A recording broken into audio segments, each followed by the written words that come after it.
foul matter of scum gathers in the Underhive. From crazed Xenos-infected cultists and worshippers of profane powers, to psychopathic seditionists and rogue psychers. Most hide deep in the bad zones, lest the long arm of the law reach them, but some have made a home for themselves among the criminal cartels and gang bosses, gaining a measure of acceptance by the Underhivers. Far from the inhabited regions of the Underhive, where a few still functioning floodlights and guttering lumens grow faint, ancient paths and tunnels lead to Heretic's Hole. Only the most dedicated travelers come this far, the journey in itself almost as dangerous as the destination. And yet, through the tangled bad zones of the Outlands, the settlement endures, built into the hull of an ancient spaceship, itself jutting from a lake of slime. So old is the vessel that houses Heretic's Hole that it conforms to no known imperial pattern, only the barely legible human script on its hull, ANAR, hinting at its origins.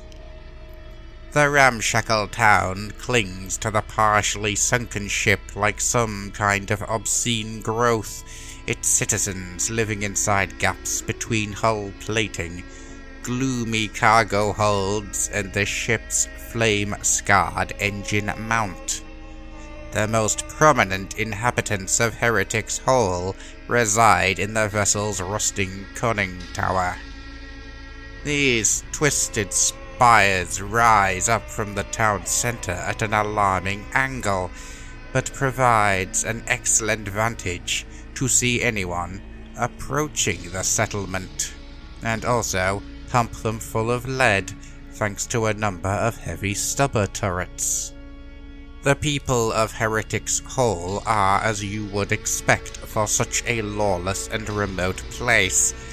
They are the scum and the outlaws who have been thrown out of more respectable places like Dust Falls or Rust Town, or those who find themselves with a pressing need to disappear.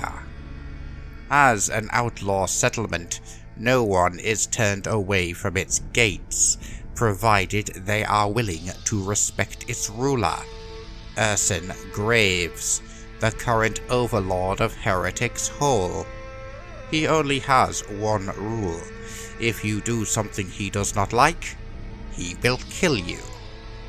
Graves and his cabal of lost ones have survived due to no small part to the Overlord's psychic gifts of precognition. Rumour has it that he was once one of Lord Helmar's slave psychers, reared in the psychonarium of the Spire and put to work hunting down recidivists. After escaping, he went to the only place he believed to be beyond the reach of the Palanite enforcers, that place being Heretic's Hole.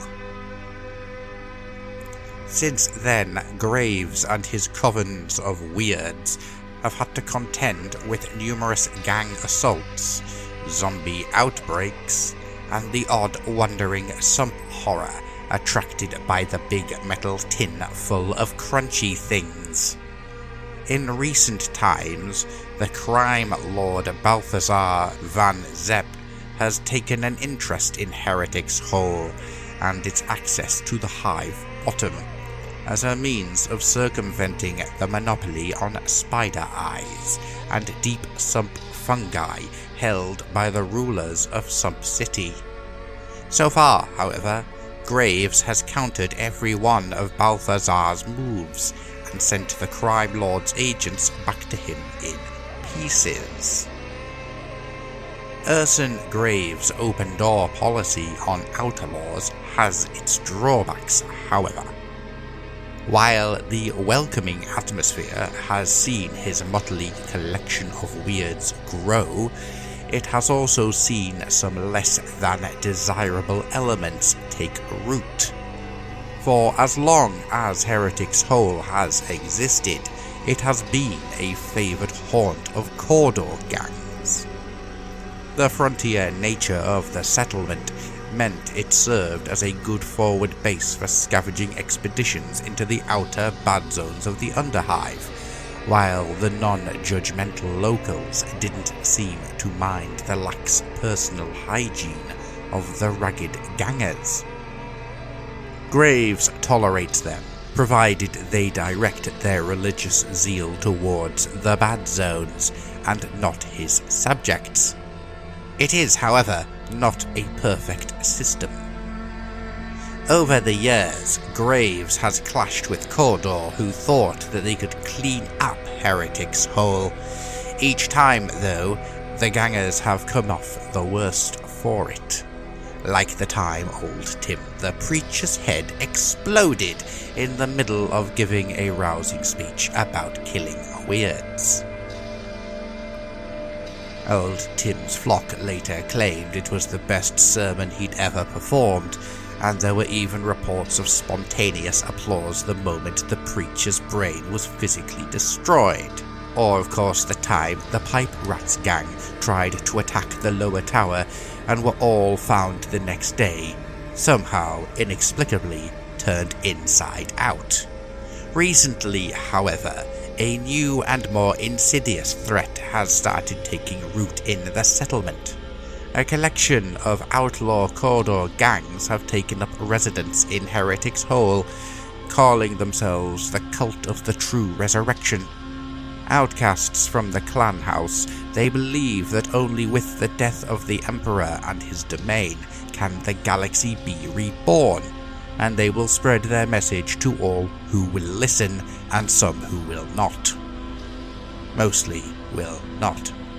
Part of their crazed beliefs also espouses self-mutilation, the cult cutting off limbs, putting out eyes, and carving their own flesh to show their devotion to the notion that all things must die. Most of the other inhabitants of Heretic's Hole avoid those areas controlled by the true resurrection, but their influence is building. More worrying than their dark beliefs is that they have found purchase in other settlements, such as Sump City and Dust Falls, converting those dedicated to the redemption or who have lost all hope or reason. Though Graves keeps an eye on the cult and its activities, they are not his main concern. He has learnt there is a secret war going on within House Cawdor between the traditionalists of the redemption and extremists such as those who believe in the path of the true resurrection. It is a war Graves fears might one day find its way to his town, and one he prepares for every day by bringing in new outlaw gangs and more weirds for his lost ones. The true value of Heretic's Hole for Underhive gangs comes not from its criminal elements or black markets, but rather its large collection of weirds. Outlaws willingly brave the strange occurrences of the settlement, like ghostly apparitions of long-dead gangers or reflective surfaces, showing glimpses of the future, with the hope of contracting the services of one of Graves' lost ones.